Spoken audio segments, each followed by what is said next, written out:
Alright, so we're jumping back into one of the most popular subjects in the One Punch Man fandom, and that is the virtual genocide simulation. Because recently this was retranslated by Vimham M and HTX 514, and this is also coming from the second audiobook, Genos' Training.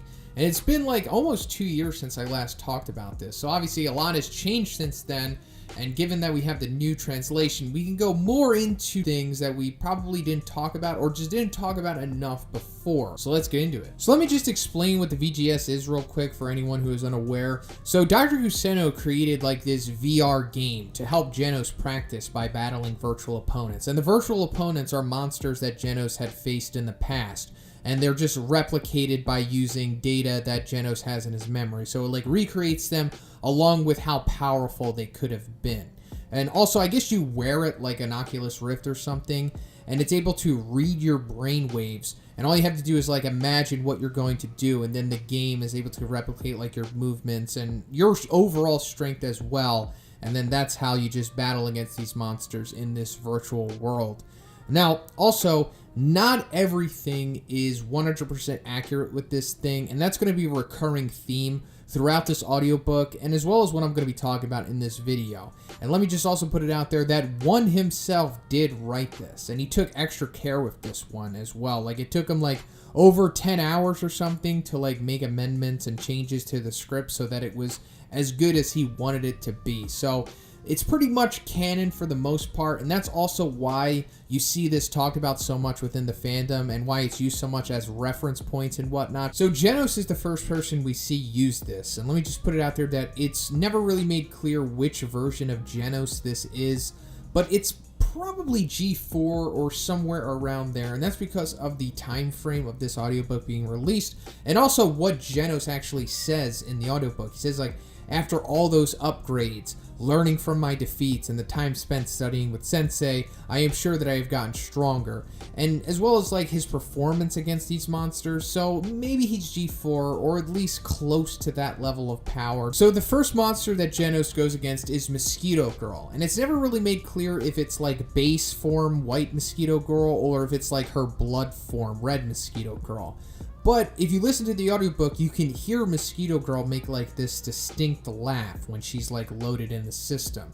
And if you compare it to the laugh within the actual series, like when Blood Form Mosquito Girl is revealed, it's literally the same laugh. Like they just took it from the anime and added it to this. So I guess that means that this is in fact the blood form of the Mosquito Girl, meaning it's like her at her peak power.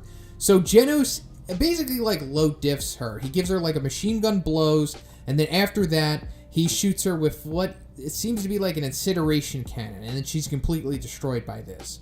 So obviously he's way more powerful than what he was in season 1, and this also makes me think like maybe Mosquito Girl isn't as strong as I thought she was in her blood form, or maybe G4 Genos is just way stronger than what I thought he was, considering like how he didn't have too much difficulty with her.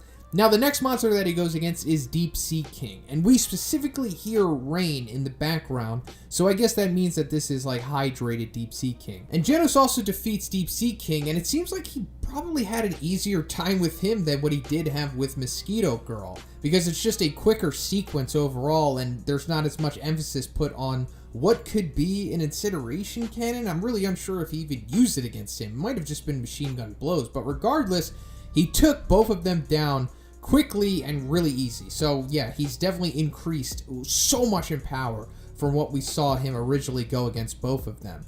And then it's stated that he has at least a 70% chance of victory against any demon level monster. So that's pretty interesting. So lastly, he goes against Carnage Kabuto. Now in the translation, it says that you hear alarms, which might be signifying that this is like Carnage mode right off the bat, but I personally don't hear the alarms in this sequence. And I compared it to like the alarms that play in the anime when he goes into Carnage mode, and I just don't hear it.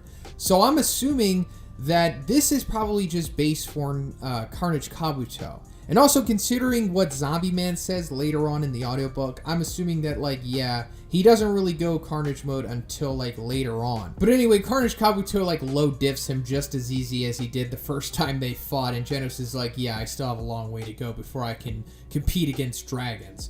So then Genos reveals that the system also has the ability to create ghosts of the users of it. Like, it'll just analyze your data and then like make a replicated ghost of you that you could train against. So then Genos like goes against himself to get better practice and training out of it. So then he takes the VGS to Saitama, and then Saitama puts it on, and of course he just easily takes care of all of the monsters. And then Genos asks him to go against his own ghost, you know, to go full force against him. And he specifically says, like, hey, remember that death punch? He doesn't say the death punch, but the punch that he used against him in training. Use that against me full force and don't hold back. And he does, and then, of course, the ghost is just annihilated by this. And then Genos is disheartened by this and just thinks that, oh, I can't use Saitama as a good reference point for practice because he's just way too powerful. So then he's somehow able to convince the Hero Association for them to lend him some heroes to further get some data into the VGS. So they give him Snek, Metal Bat, Zombie Man, and Darkshine.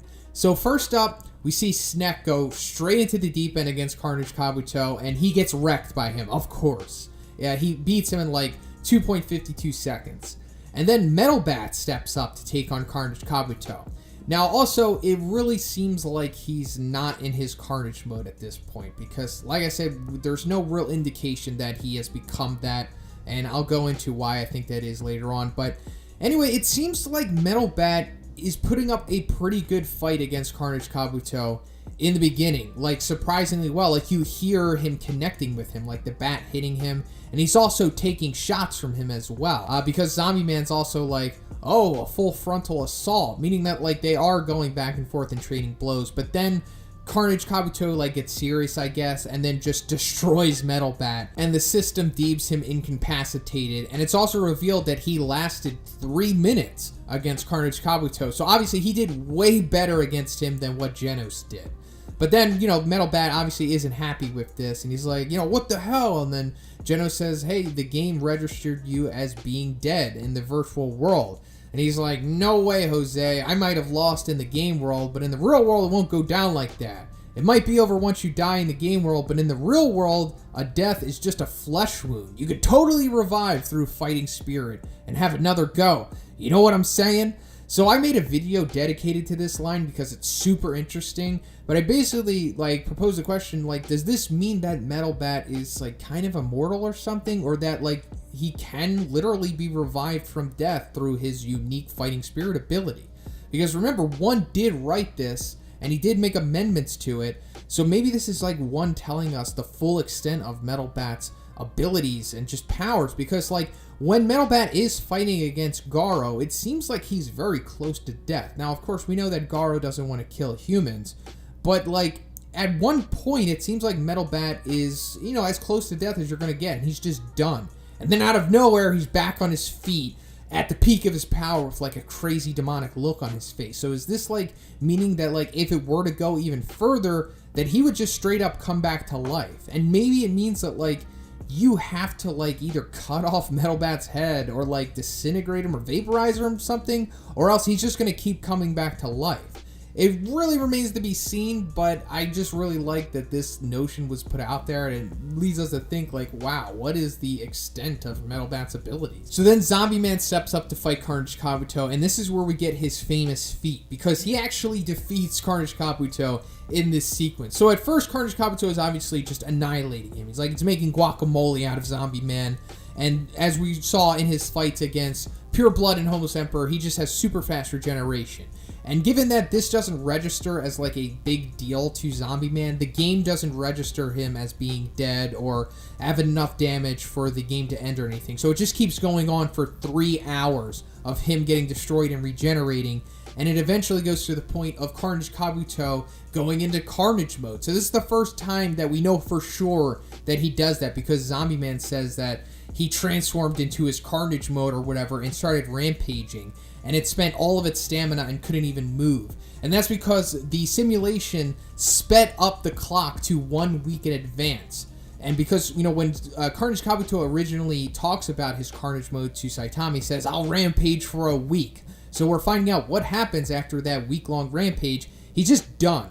Like, his stamina is spent so much that he can't even move. And then Zombie Man says, I saw my chance and I started my attack. So I guess like he cuts his head off or something with his axe, or it's not revealed what he does, but he defeats Carnage Kabuto after he's like done, can't even move anymore, and the system registers Zombie Man as being the victor here, which of course is fun and it's awesome. But does this mean that Zombie Man would be able to replicate this feat in real life? Against Carnage Kabuto, probably not. Because, like, do you really think that, like, he would fight him for a week straight and Carnage Kabuto wouldn't be able to figure out how to defeat him? I mean, obviously the game can't take into account for Carnage Kabuto's intelligence, which is obviously rather high, since that was noted by Dr. Genus. So I think this more so means that Zombie Man could probably replicate this against, like, a standard dragon. Like, maybe it would take, like, you know, most of the day for him to, like, have this war of attrition with him and eventually beat him. I mean, if he could do it to Pure Blood, he could probably do it to, like, a low dragon or something, but probably not Carnage Kabuto. But, of course, this goes back to the open-ended interpretation of this audiobook that I think one intended. So then Darkshine steps up to the plate and says that he's going to use his full power. And then after 15 minutes of fighting, he defeats Carnage Kabuto. So this is pretty significant because if you just follow the manga, up until this point, you really had no idea the full extent of Darkshine's power. But given that he's able to defeat Carnage Kabuto, like, and we can assume that it was definitely Carnage mode at that point, you know, no shenanigans involved, it's definitely letting us know that he's one of the stronger S-Class heroes and probably definitively like a high dragon for sure. So after this, obviously everybody's impressed. But then Genos reveals to them that the ghost system exists and that, you know, it can have the replicated versions of their battle data. And then all of the S-Class heroes get excited. They're like, hey, let's fight each other's ghosts. And then Metal Bat's like, hey, fight my ghost, Darkshine. And this is like such a tease because it gets us so excited. Like, oh my god, we're going to see the S-Class heroes fight against each other, even if it's in their ghost forms. But then when Genos goes to load up Metal Bat's ghost for Darkshine to fight, it randomly uploads Saitama's ghost, which they're not aware that this is Saitama. They're kind of like, hey, I've seen that before, but they really don't know who it is. So then Darkshine goes against the ghost of Saitama and then gets one-punched by him. Or at least it's implied that he gets one-punched. And then it says that he's been incapacitated in battle. So does this mean that Darkshine can't take a punch from Saitama? Maybe, maybe not, because it's really up in the air if this is like, you know, fully taking into consideration all of their power. And also, like I said, it's just really open for interpretation. And then Darkshine's like, what the hell? Let me fight that guy again. And then when Genos tries to load up Saitama's ghost again, it like freezes and then the game just crashes. And then everybody just chalks it up to the game glitching and they don't really think anything of it. So then Genos, knowing that he has Saitama's ghost in the game, goes back to Saitama's apartment and has Saitama fight against his ghost, because obviously that's a very intriguing question. It's like, could Saitama defeat himself? Like, or what would happen if they were to fight? So then Saitama puts on the VGS, fights his ghost, and then one punches it. And then obviously Genos is super surprised by this. He's like, Sensei, did you know that you just destroyed the ghost of you from yesterday? And then Saitama's like, well, it's unreliable simulated data, right? It doesn't matter how strong you become in the virtual world, it will never change who you are in real life. I learned this lesson the hard way as a kid when I was so obsessed with leveling up in an RPG, I missed an entire summer. So this is probably a memoir from one, but it's also something that I myself can relate to, and I'm sure a lot of people listening to this can as well. But also, if we go back to the unreliable simulated data, that goes back to everything that I was talking about in this video. It's really up for interpretation. It's not really clear-cut, and probably should take everything with a grain of salt. So, like, was the game able to accurately replicate all of Saitama's power? Probably not. It could probably only give so much of his power, along with everyone else, too. I kind of liken this to the Okami mask that Child Emperor had, where it was only able to like go up to 10,000 of a power level, meaning that it wasn't able to gauge all of Saitama's power, and then it actually cracked the mask when it was trying to. So it's probably something like this. And then this ponders the question of, does Saitama get stronger every single day? Because he himself in this audiobook says, obviously, why would I lose to yesterday's me? But that's more so like Saitama's mindset, because he also says that to Glasses in the New Wind Blows bonus chapter. He's like, would the you of today lose to the you of yesterday, or could you beat the yesterday's version of you? So, I mean, it's like a callback to that, But also we know that Saitama removed his limiter, and that means that like there's no cap to his power. So does that mean that he becomes stronger every single day? Because we also know that he trains every single day. Murata confirmed that, and it's also kind of alluded in that one sequence in season 1 when we see like the current version of Saitama like blazing past the old tracksuit version of him training. So we just assume that maybe he just knocks out his push-up, squats, and sprints like every single day, and maybe that accrues more power to him as well. Now it's really up in the air because Saitama also says in season 2 when he's talking to King, like, I've reached the peak of my power, I can't get any stronger than this. So is that the truth? Because Saitama also doesn't really understand his power all that well, because the only people that really know about the limiter and Saitama removing it is Dr. Genus and Zombie Man by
So either Saitama is unaware, or this was actually a narration, or we just don't know. And like I said, it goes back to this is all open-ended, and one just wants to keep it kind of like mysterious, or maybe trying to confuse you on purpose, or he just wants you to decide for yourself.